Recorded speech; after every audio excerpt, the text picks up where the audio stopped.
gentlemen, thank you all for being here today. Sorry for the minor delay in starting this session. We are glad you can all come here at 2:30 on a weekday. It's rather rare to see such an August gathering. To kick things off, I'd like to just have a few house points in order. The washrooms right across. The organizers, all of us have badges with a blue sticker on them, so if you have any issue, you can reach out to us. The speakers have a orange or amber, however you prefer to call it, sticker on theirs. Our Twitter hashtag, for many of you who are rather savvy on social media, is hashtag IIMA London Confluence. It's rather simple.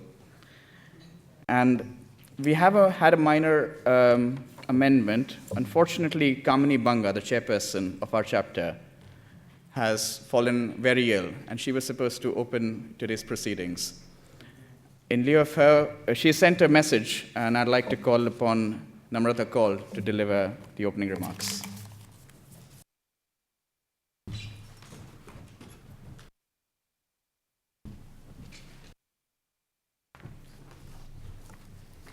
Hi, I'm going to deliver this message on behalf of Kamini. As Swastik said, she's the driver behind this entire chapter, and it's unfortunate she's not able to be here today.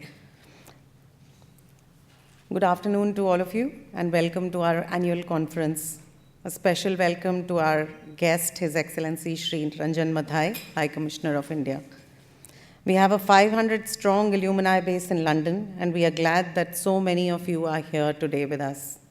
A special welcome to our Director, Ashish Nanda, and our Dean of Alumni Relations, Arvind Sahai, who are keeping the flag of IIMA flying high as the best management school in India and one of the best in the world.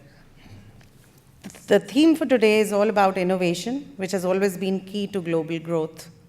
Once again, technology is stretching the boundaries, empowering entrepreneurs and communities, and driving growth. A key area is digital innovation in its broadest sense. In the UK, under David Cameron's leadership, we have seen the focus on creating a creative ecosystem to foster digital innovation. New hubs have sprung up all over the country, in London, in Manchester, in Scotland. I'm sure this will be a powerful source of digital businesses, as Silicon Valley has been. 5,000 miles away, India too is burgeoning with ideas and innovation in the same space. In our time, most IIT graduates wanted to come abroad to study and work. Today, the majority want to stay in India and don't want to work for large MNCs, but start their own enterprises and innovate new business models. Last week, Prime Minister Modi was here. He's driving Digital India as one of the key planks of his strategy to drive economic growth. More importantly, it can create millions of entrepreneurs and jobs, far more than manufacturing can. This is an area that UK and India can collaborate on to a mutual advantage. We have a galaxy of speakers here today to talk about this whole area. We will hear from the High Commissioner, who I'm sure will touch upon the potential of India as well as Digital India. We will hear from Honorable Sajid Javid, our Minister for Business, Innovation and Skills, and for whom innovation is in his job title itself.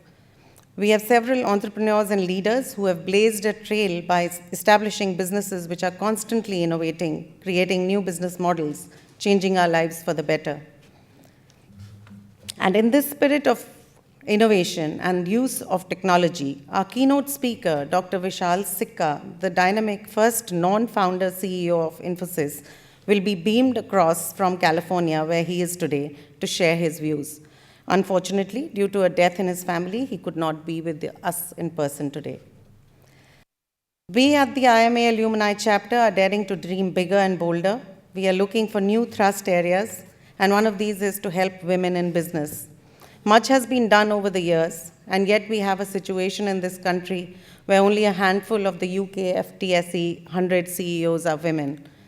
There is one country where 12 CEOs are women, and that country 12 bank CEOs are women, and that country is India. We would like to see what we can learn from there, as well as other places, and do all we can to further the cause of women in business. More on this topic at a future event. We are also very keen to engage in philanthropic events. In the spirit of giving, we would like to promote the cause of Care India a non-profit organization which is focused on providing education, health, and imparting vocational skills to women in marginalized communities in India. It is an affiliate of Care International and Care UK, and we look forward to associating more closely with them going forward. We look forward to an exciting day and hope you all enjoy it too. We are a vibrant community. Please make sure you visit our website, Facebook, Twitter, and LinkedIn pages to keep abreast of fireside chats, forums, debates, and discussions, social events, and dine-out nights. With that, I'll just give it back to Swastik.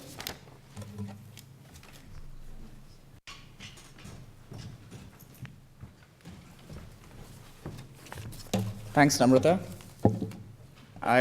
Of course, this is an alumni event, and I missed mentioning 3 key points when I addressed you all earlier today. Kamini is PGP 77, Namrata is PGP 87, I'm 2008. The next up, we have Murthy Nuni, PGP 88, who is the lead of this conference and who has technically brought us all together here today. Murthy.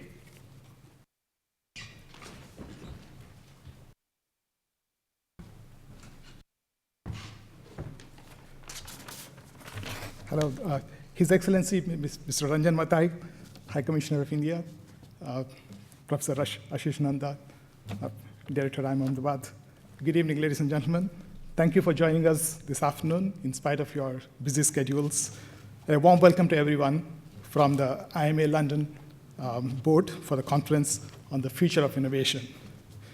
We have a fantastic lineup of speakers this afternoon to enlighten us on the future of innovation, featuring startups, unicorns, and global tech businesses. Some of the speakers have traveled from Silicon Valley, Mumbai, and Singapore. We're all very grateful to them. We have speakers from leading established companies, Marks & Spencer, Dunnhumby, the Thomson Reuters, and Infosys to talk to us about their playbook against the onslaught of nimble, fast-growing, innovative startups. In this super networked world, we have innovative startup companies going from an idea to a startup stage to global businesses in a very short span, as much as 3 to 5 years. Companies such as Twitter, WhatsApp, Instagram, Pinterest, to name a few, have followed the power law distribution with exponential growth in a short span of time, and have taken customers and advertising dollars from the big companies. Global e-commerce sales have soared in recent years as a larger proportion of the consumer retail purchases migrate online, driven by mobile computing, new verticals and categories, free or near-free shipping programs, faster delivery programs, commerce-based apps and services. We've heard of super high valuations for some of the Indian companies, such as Flipkart, $15 billion, Snapdeal's last fundraising at $5 billion in September, and Ola's fundraising just last week at $5 billion valuations. We have 2 smart entrepreneurs among our speakers today who have actually sold their companies to Snapdeal and Ola for hundreds of millions of dollars after very few years after startup. So after all, cash in the bank is more valuable than mere valuation. The e-commerce engine is powered by seamless payment options by fintech companies, greater uptake in the usage of online payment systems, and increased personalization and targeting, enhanced customer experience with techniques and services offered by big data companies. To cover these areas, we have entrepreneurs and experts in these fascinating fields of big data and fintech in the later panels. We'll have the keynote address by Vishal Sikka and the Infosys CEO. Vishal Sikka, the Infosys CEO, about their plans to bring a startup culture at Infosys and the deployment of their $500 million startup fund. We have VCs in the last panel to address the issues of valuations, bubble conditions in the private markets, the new down round IPOs, and the business models they find interesting at this point of time. Anyone in the fundraising mode should stick around till the last panel. We enjoyed structuring this conference over the last few months, and I'm sure you'll find the conference extremely useful. Thank you.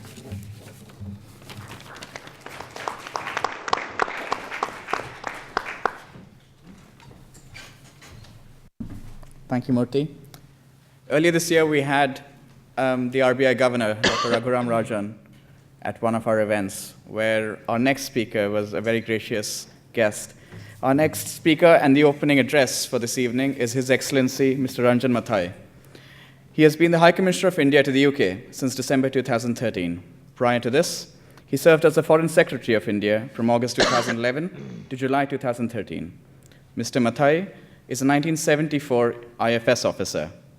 As a Joint Secretary in the Ministry of External Affairs in New Delhi, he headed the division dealing with India's relations with Bangladesh, Sri Lanka, Myanmar, and the Maldives. He was also the Indian ambassador to Qatar from August 2001 to July 2005 and held the post of Deputy High Commissioner to the UK from August 05 to Jan 07. He has been a great supporter of the chapter over the year. Thank you very much for addressing us today.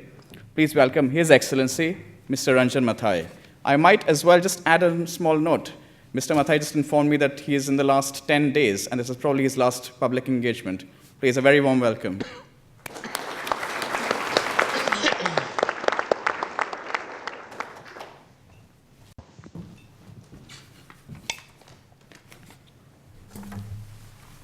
Thank you very much for that very nice welcome.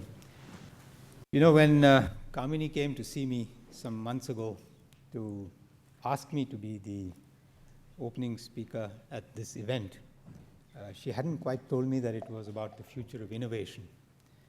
But when I looked at the program, I wondered why she thought of a bureaucrat to open an event like this, which is really focused on areas of where the expertise is more with you than with somebody like me, somebody like I can ever hope to have.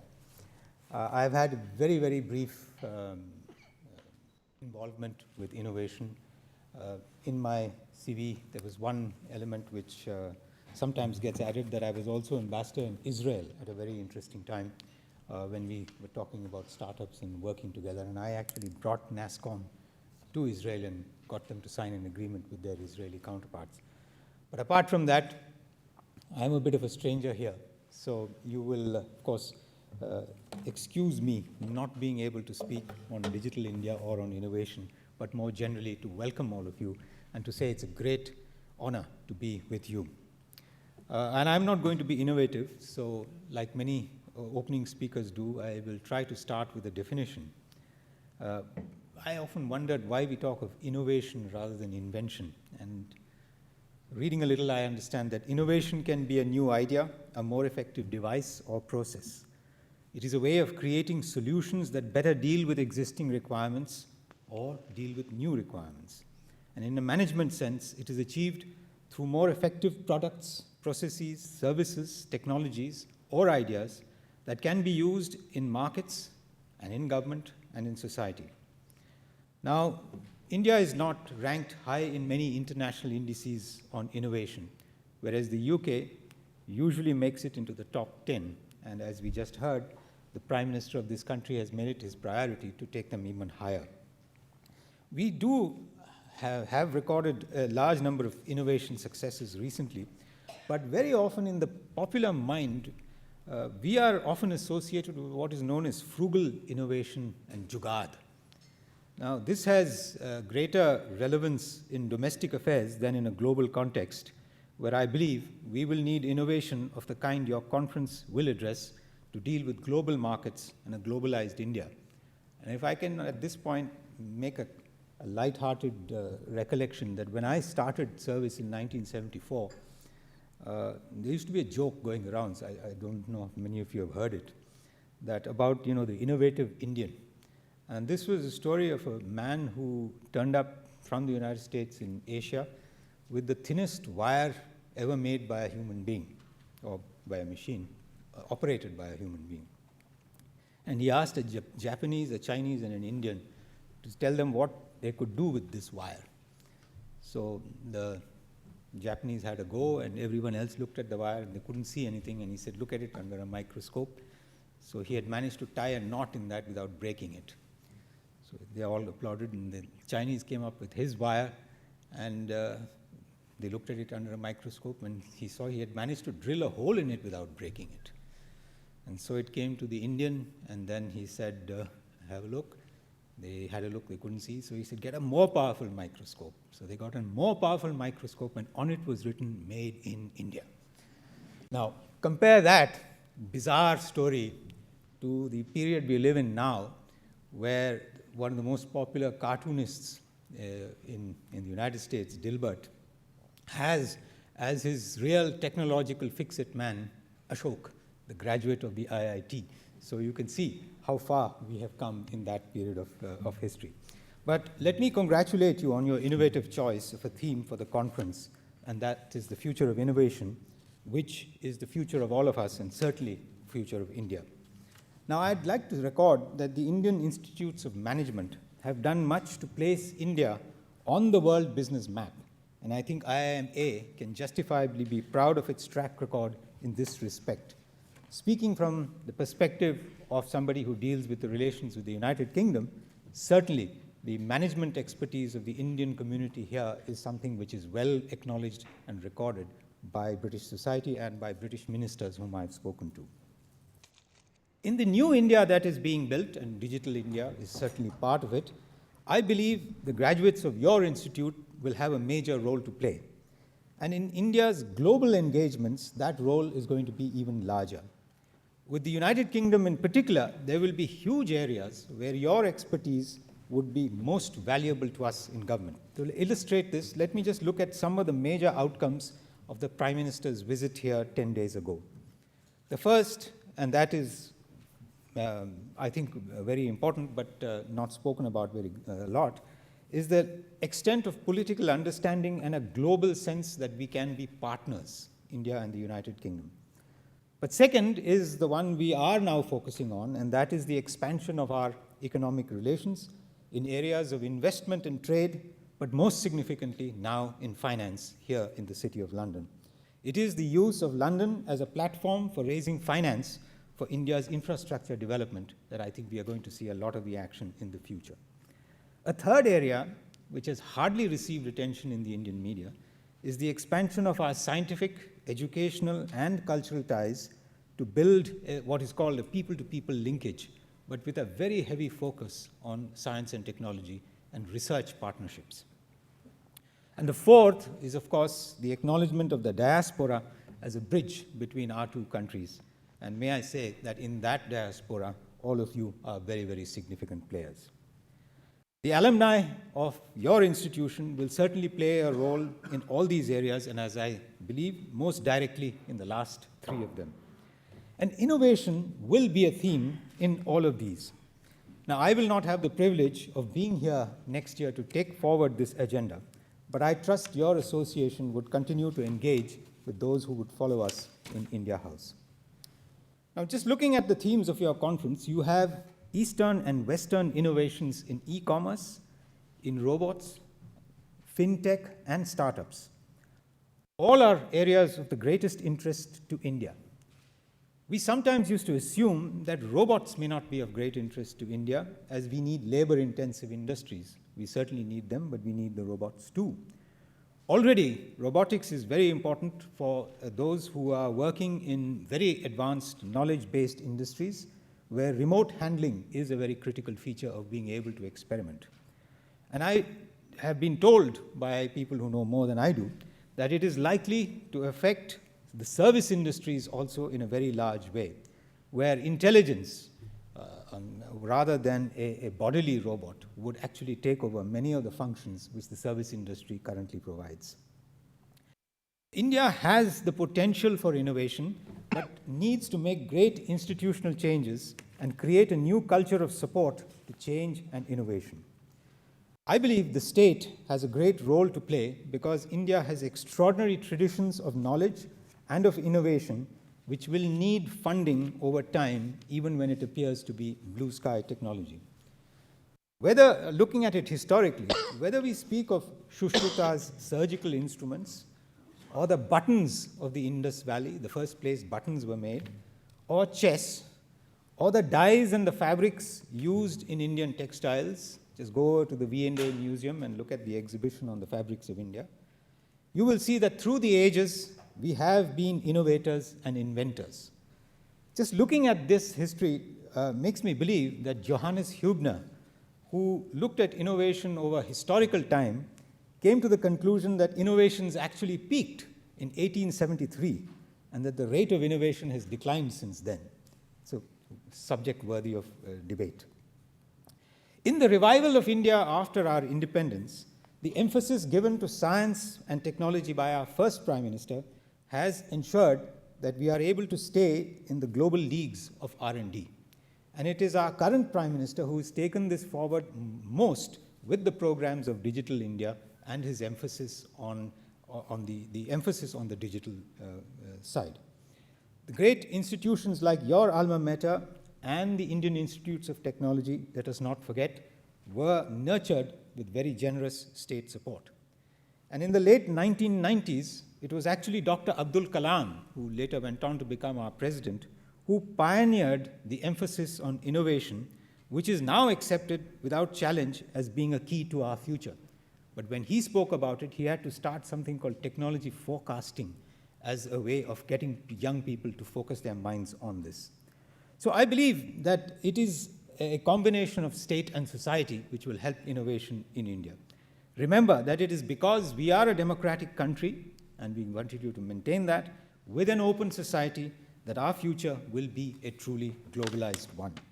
So I believe it is both right to acknowledge, as our Prime Minister did in March, that everyone below 18 has today one guru, and that is the Google guru. And at the same time, qualify the remarks attributed to a former External Affairs Minister, my minister, who said that India has an innovative IT industry because the government isn't involved in it, and there was no ministry for IT when it started. So it's a somewhere halfway house between these two. Now you will be looking at issues on which government has a role, particularly in e-commerce, fintech, and startups. I've been involved with conferences at the London Business School in which the success of some of our youngest entrepreneurs in e-commerce has really now begun to attract the attention of the movers and shakers of the world.